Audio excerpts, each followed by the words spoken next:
मैंने कई बार देखा है कि बहुत सारे जो राइट विंग के लोग हैं, जो अपने आप को कॉन्जर्वेटिव बोलेंगे या ट्रेडिशनलिस्ट्स बोलेंगे, कोई भी कंट्री हो, इंडिया, यूएस, कहीं पे भी, उनका कॉन्स्टेंटली एक आर्ग्यूमेंट होता है। वो लेफ्ट विंग के या लिबरल्स या लिबरांडू लोगों के बारे में ये बोलते हैं कि ये लोग अपने आप को बहुत इंटेलिजेंट समझते हैं और ये लोग हमको एक इंटेलेक्चुअली इन्फीरियर नज़र से देखते हैं। और मैंने भी कई बार नोटिस किया है कि लेफ्ट विंगर्स में एक इंटेलेक्चुअल एरोगेंस होता है और मैं नहीं मानती हूँ और नहीं मानती थी कि ये चीज़ सही है। ये अस्यूम करके नहीं चल सकते कि कोई दूसरे पॉलिटिकल लीनिंग वाला इंसान नेचुरली आपसे इन्फीरियर है इंटेलेक्चुअली, और उसको इन्फेंटलाइज करके उससे बात नहीं कर सकते। लेकिन कभी कभी मैं इन कॉन्जर्वेटिव्स की, राइट विंगर्स की बातें सुनती हूँ।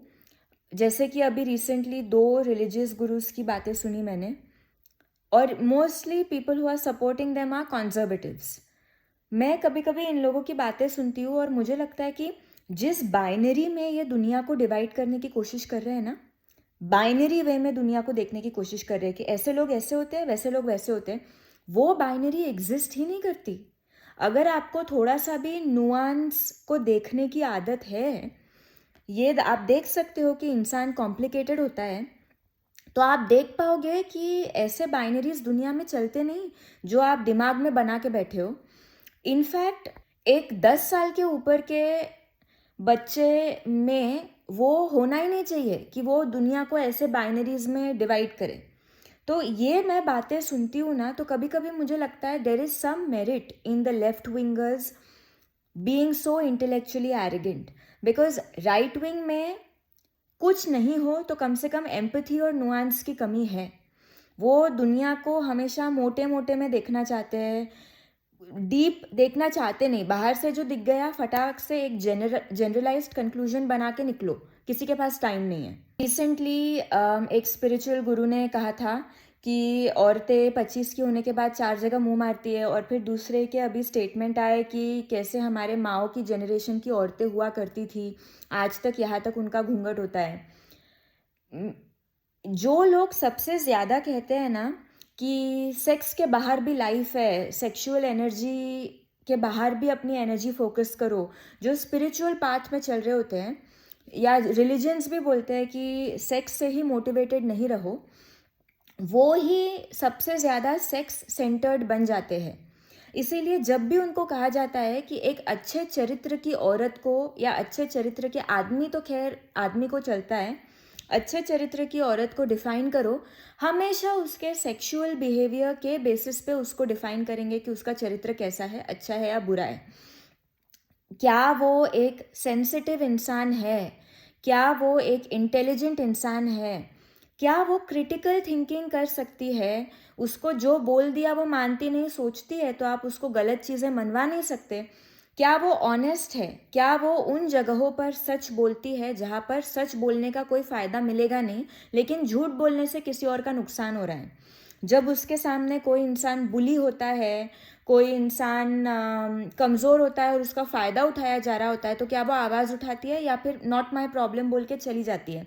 ये सारी चीज़ें कोई नहीं बोलता, लेकिन उनके सेक्सुअल बिहेवियर को फोकस बना के उनको बोला जाता है कि तुम्हारा कैरेक्टर कैसा है।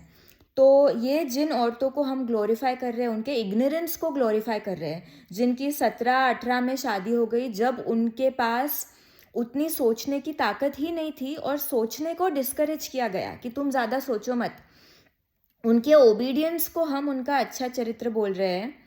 और हम इन्हीं माँओं की, यही औरतें आगे जाके वो माएँ बनती है और बनी है, जिन माँओं के पास जब उनकी बच्चियाँ जाती है ये बोल के कि इस अंकल ने मुझे टच किया गलत तरीके से, उस अंकल ने मेरे साथ कुछ गलत किया, तो वो माएँ अपनी बच्चियों को बोलती है कि चुप रहे, मेरे सामने बोल दिया, किसी के सामने बोलना मत। ये हम उन माँओं को ग्लोरीफाई कर रहे हैं जिन माँओं के पास जब उनके टीनेज बच्चे जाके बोलते हैं कि मुझे डिप्रेशन फील हो रहा है, मैं क्या करूँ, तो माँ बोलती है कि बुखार की गोली ले, खाना खा और सो जा, ठीक हो जाएगा डिप्रेशन। हम उन माँओं को ग्लोरीफाई कर रहे हैं जिन्होंने, जिनकी थिंकिंग को हमने मार दिया। हमने उनको ओबीडिएंट बनाया और उनको ये बोल दिया गया कि जो तुमको बोला है वो करो चुपचाप। हम ये भी नहीं सोचते कि जो इंसान अपने आप के लिए सोच नहीं सकता वो अच्छा इंसान तो बन ही नहीं सकता, अच्छा हस्बैंड या अच्छी वाइफ भी बन नहीं सकता, अच्छा पेरेंट भी तो नहीं बन सकता। एक नस्ल खराब हो रही है जब हम औरतों में इग्नोरेंस को या एक एज के बाद नाइविटी को या ज़रूरत से ज़्यादा भोलेपन को जब हम रोमांटिसाइज करते हैं, हम भूल जाते हैं कि इस औरत को आगे जाके माँ भी बनना है और आपको बाप बनना है। आपको दुनिया के बारे में कुछ पता नहीं है तो आप क्या सिखाओगे अपने बच्चे को। एक बहुत इंपॉर्टेंट चीज़ आई थिंक एक बहुत बड़ा तबका मर्दों का भूल जाता है कि अगर एक औरत को आप ट्रेन कर सकते हो, प्रोग्राम कर सकते हो आपसे प्यार करने में, anybody who can be programmed to love you can also be programmed to kill you. ये जो हम ग्लोरीफाई कर रहे हैं बेसिकली एक प्रोग्रामिंग को ग्लोरीफाई कर रहे हैं कि 17 साल की उम्र में बहुत लड़के और लड़की दोनों को बोल दिया जाता है कि तुम इससे शादी करो, या 18 साल की उम्र में या जो भी है इससे शादी करो और ये तुम्हारा लाइफ है, और वो तैयार हो जाती है उसके प्यार में पड़ने के लिए। लड़का भी तैयार हो जाता है, अपनी बॉडी देने के लिए तैयार हो जाती है।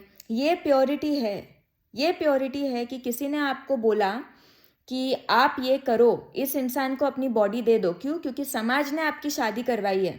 ज़रूरी नहीं आप इस इंसान की इज्जत भी करो उसकी सोच जानने के बाद, बट समाज ने आपकी शादी कराई है तो आप अपनी बॉडी इसको दो। ये प्योरिटी है हमारे हिसाब से। मैं फिर से रिपीट करूंगी, a human being who can be programmed to love you is also the same human being who can be programmed to kill you. Hitler या स्टालिन या जो भी डिक्टेटर्स थे या जो भी ऐसे लोग थे, अथॉरिटेरियंस थे जिन्होंने अरबों करोड़ों लोगों को मारा हिस्ट्री में, उन लोगों ने अकेले कुछ नहीं किया। उन लोगों के पीछे फौज थी ऐसे लोगों की जो कि ब्रेन वॉश होने के लिए तैयार है कंप्लीटली। उनको बस उनके अंदर एक फीलिंग इवोक कर दो, उनके अंदर वो फीलिंग इन्वोक करो आप, और आप जो उनको करवाओगे वो करेंगे। जितना वायलेंस इन लोगों ने परपेट्रेट किया है उतना वायलेंस दुनिया में किसी ने परपेट्रेट नहीं किया। तो ये आदमी की गलत फहमी है कि अगर वो एक बहुत बुद्धू भोली भाली इग्नोरेंट औरत से शादी करेगा जिसको सिर्फ ओबे करना आता है तो वो उसको कभी नुकसान पहुंचा नहीं पाएगी। ये बहुत बड़ी गलत फहमी है। ओबीडियंट लोगों से ज़्यादा खतरनाक कोई नहीं होता। और ये जो प्योर एंड इम्प्योर का कॉन्वर्सेशन है ये मुझे और भी इसलिए थोड़ा स्टूपिड लगता है। किसी और को क्या पता कि आप क्या कर रहे हो वो प्योर है या इम्प्योर है। हो सकता है आप 20 साल से आपकी शादी हो चुकी है, आप अपने वाइफ और हस्बैंड के साथ ही सेक्स कर रहे हो सकता है आपको अंदर से उनकी परवाह नहीं हो सकता है आप इंसान ऐसे हो कि आप अपने आप को हमेशा फर्स्ट रखो, फिर जो बची कुछ इमोशनल एनर्जी बचत दे दो कि सामने वाला चुप हो जाए, रह तो जाए। ऐसे इंसान नहीं होते। और ऐसा हो सकता है कि आप बाहर किसी के साथ रिलेशनशिप में हो लेकिन उस रिलेशनशिप में डेप्थ है, आप शेयर कर पा रहे हो। एक्सट्रीम्स में स्विंग करने की ज़रूरत नहीं है। एक्सट्रीम में जाने की कि किसी के साथ मत रहो, या फिर इस एक्सट्रीम में जाने की कि सबके साथ सेक्स करो, सेक्स हैज़ नो मीनिंग। हमेशा क्यों एक्सट्रीम्स में जाने की कोशिश करते हैं आप? ऐसा हो सकता है कि आप समाज के नज़रों में बहुत प्योर इंसान हो लेकिन आपके दिल के अंदर कोई कंपैशन नहीं है। ऐसा हो सकता है कि आप ड्रिंक कर रहे हो, आप स्मोक कर रहे हो लेकिन आपके दिल के अंदर कंपैशन है। इसका ये मतलब नहीं है कि ड्रिंक और स्मोक करना अच्छा होता है, वो बॉडी के लिए ख़राब होता है, लेकिन इसका ये मतलब है कि आपके दिल के अलावा किसी को नहीं पता कि प्योर कौन है और इम्प्योर कौन है। अगर मैं किसी बच्चे को अब्यूज़ होते हुए देखती हूँ और मैं चाहती हूँ कि मैं रोकूँ लेकिन मैं कुछ कर नहीं पा रही, और उस दुख में आकर मैं वाइन पीती हूँ, अपने आप को रिलैक्स करने के लिए स्मोक करती हूँ, क्योंकि मुझे मेरे अंदर कंपैशन है, मुझे उसका दुख दिख रहा है जो मैं बदल नहीं पा रही, ले नहीं पा रही।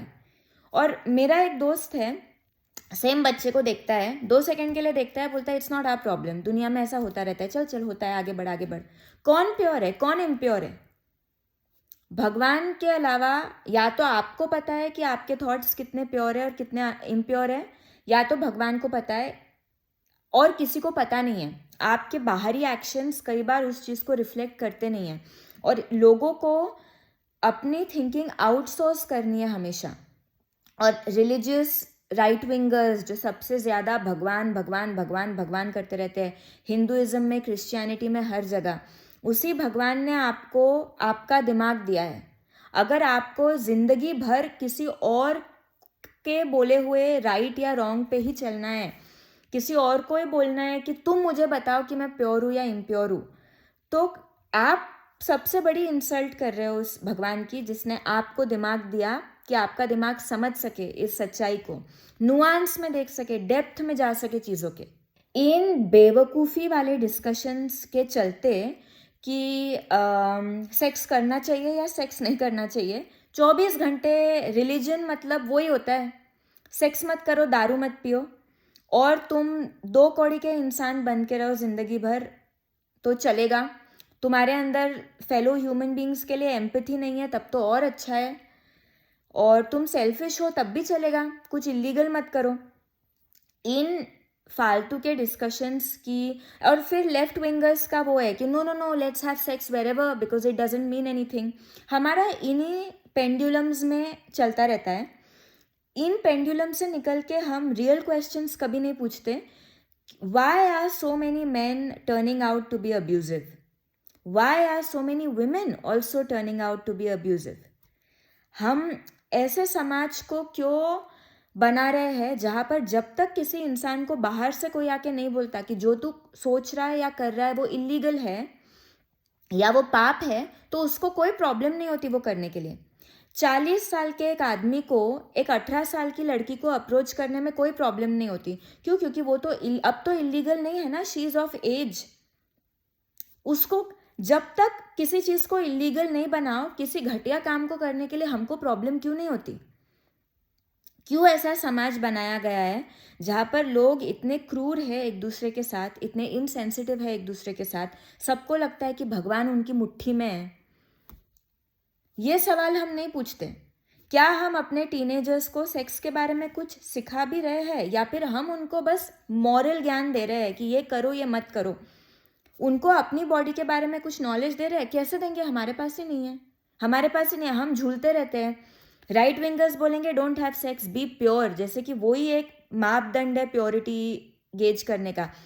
लेफ्ट विंगर्स बोलेंगे किसी के भी साथ सेक्स करो, और a lot of the main, older main in the left wing, उस चीज़ को एक्सप्लॉइट करके यंगर वुमेन को टारगेट करेंगे उनको अब्यूज़ करने के लिए। हो सकता है ओल्डर वुमेन भी उस चीज़ को एक्सप्लॉइट करके टीनेज बॉयज़ को अब्यूज़ करने का ट्राई करें। क्यों हम ऐसी सोसाइटी बना रहे हैं जहाँ पर लोगों को कॉन्सिक्वेंसेस या लॉ या फिर पाप और पुण्य ही किसी दूसरे इंसान को डैमेज करने से रोक सकता है? उसकी खुद की एम्पैथी उसको रोक ही नहीं पाती। मैं बोलूँगी ह्यूमन बींग्स हेट थिंकिंग। हमको हमारी थिंकिंग करनी है आउटसोर्स। कभी अगर कोई हमको सोचने पे मजबूर करे तो या तो हम बहुत अग्रेसिव हो जाते हैं, हम बहुत वायलेंट हो जाते हैं, और या फिर हम उन लोगों को आइसोलेट करते हैं, उनको निकाल देते हैं अपने लाइफ से कि तू मेरे पास मत आ, मुझे सोचना नहीं है। और इतना अगर अच्छा ये समाज है तो क्यों ऐसी चीज़ें हो रही है उस समाज में जो इतना अच्छा है? क्यों इतने सारे रिलीजियस आदमी, जब उनकी पोल खुलती है तो पता चलता है कि वो इतनी सारी औरतों का शोषण कर चुके हैं, कुछ आदमियों का भी शोषण कर चुके हैं। एक मैं इंसिडेंट बताना चाहती हूँ क्योंकि मुझे ये समाज की डेफिनेशन बहुत खोखली लगती है, अच्छा नहीं अच्छा की। CSA, प्लीज़ उसको चाइल्ड अब्यूज़ और ओवरऑल चाइल्ड अब्यूज़ हमारी दुनिया में बहुत ज़्यादा कॉमन है, बहुत बहुत बहुत ज़्यादा कॉमन है, बिकॉज चिल्ड्रन अपने आप के लिए एडवोकेट नहीं कर सकते।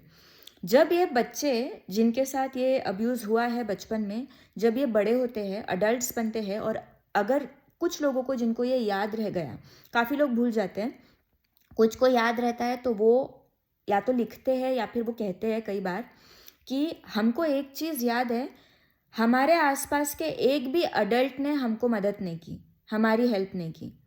कई सारे अडल्ट्स को पता था कि हमारे साथ अब्यूज़ हो रहा है, कभी कभार वो सिंपैथी भी जताते थे, और ये सारे अडल्ट्स अच्छे लोग थे, अच्छे लोग थे, उनके पास अच्छी जॉब थी, अपने बिल्स टाइम पे भरते थे, उनकी शादियाँ हो चुकी थी, कोई क्रिमिनल रिकॉर्ड नहीं था, चर्च जाते थे, मंदिर जाते थे, अच्छे लोग थे, टीचर्स थे, प्रिंसिपल्स थे, हमारे दोस्तों के माँ बाप थे। इन सारे अच्छे लोगों को पता था कि हमारा अब्यूज़ हो रहा है, लेकिन इनमें से किसी ने कुछ किया नहीं, मुंह मोड़ लिया कि हमको प्रॉब्लम ना हो। I don't want to be inconvenienced by somebody else's suffering. अगर ये दुनिया इतनी प्योर, इतनी पायस, इतनी सुंदर, इतनी अच्छी होती, तो ये क्रूअल्टी दुनिया का हिस्सा होती नहीं। हम लोग एक रूल को फॉलो करते हैं जो हमको किसी और ने दिया है, और उस रूल को फॉलो करके हम दुनिया के सामने प्रूव करना चाहते हैं कि हम अच्छे हैं, और भगवान को पाना चाहते हैं जैसे कि वो कोई गोल हो। It's like another goal, it's another to do list, tick on the to do list. भगवान मिल गया मुझे, कितना स्पिरिचुअल हूँ मैं, कितनी स्पिरिचुअल हूँ मैं, कभी ड्रिंक नहीं करती, कभी स्मोक नहीं करती, no sex, purity, this and that. And I am not saying all those things are bad. Alcohol is bad for your body. Smoking is bad. To not have a decision to engage in sex before marriage is also completely valid. In fact, it's useful also, because it's difficult to find people who you can be emotionally safe enough to have healthy sex. It's difficult. But जब उसी चीज़ को बिना nuance के देखो और एक गोल की तरह पकड़ के चलो, आप उन्हीं की तरह बन रहे हो जिनकी तरह आप नहीं बनना चाहते, इनसेंसिटिव, क्रूअल। आप के दिल में करुणा नहीं है, आपके दिल में कंपैशन नहीं है, और उसी चीज़ के लिए आप सामने वाले से नफरत करते हो, और वही चीज़ अभी आप रिपीट कर रहे हो।